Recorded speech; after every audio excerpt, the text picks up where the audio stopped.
ரூபாய் வந்தோடனே மக்கள்லாம் ஏகோபித்த சந்தோஷங்கன்றாங்க. இப்போ உங்களுக்கு அக்கௌண்ட்டில் ரூபாய் விழுந்தா நீங்கள் வருத்தப்படுவீங்களா? யாரா இருந்தாலும் நான் வருத்தப்படுவேன். ஏங்க அம்பானிக்கு அக்கௌண்ட்டில் ரூபாய் விழுந்தா கூட ஐயோ தேவையில்லாமல் ரூபாய் வந்துச்சு அம்பானி வருத்தப்படுவாரா, அதானி தான் வருத்தப்படுவாரா? சரி ஏதோ இன்னைக்கு வந்து யாருக்கோ 4 பேருக்கு டிப்ஸ் கொடுக்கறதுக்கு ஆச்சுன்னு சந்தோஷம் தானே படுவாங்க. ஒரு பணம் கிடைச்ச உடனே மக்கள் எல்லாம் சந்தோஷம் வெள்ளத்தில் இருக்காங்கன்னு யாரு சந்தோஷப்பட மாட்டாங்க சொல்லுங்க. இப்போ ஐயா ஸ்டாலின் அவர்கள் அக்கௌண்ட்டில் ரூபாய் வந்தால் அவர் சந்தோஷப்பட மாட்டாரா? ஐயா எடப்பாடியார் அக்கௌண்ட்டில் ரூபாய் வந்தால் அவர் சந்தோஷப்படுவாங்க. யாராக இருந்தாலும் காசு கிடைச்சா சந்தோஷம் தாங்க படுவாங்க. ஆனால் நீங்கள் யாரு காசை தூக்கி யாருக்கு கொடுக்குறீங்க?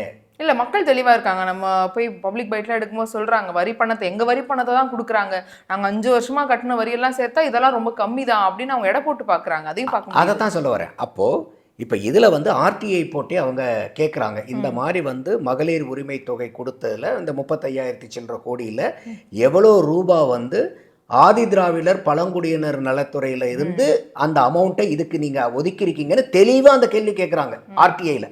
அதுக்கு அவங்களும் பல துறைகளில் நாங்கள் விசாரித்து சம்பந்தப்பட்ட துறைகளை விசாரித்து நாங்கள் கீழ்கண்ட தகவலை கொடுக்குறோன்னு சொல்லி அவங்க ஆர்டிஐயில் கொடுக்குற தகவலை பார்த்தா இந்த கடந்த 3 ஆண்டுகளாக இதை கொடுத்துட்ருக்காங்க. அதில் எஸ்சி ஃபண்ட் இருக்குது பாருங்கள், எஸ்சி ஃபண்டிலிருந்து 10,705 கோடி ரூபாய்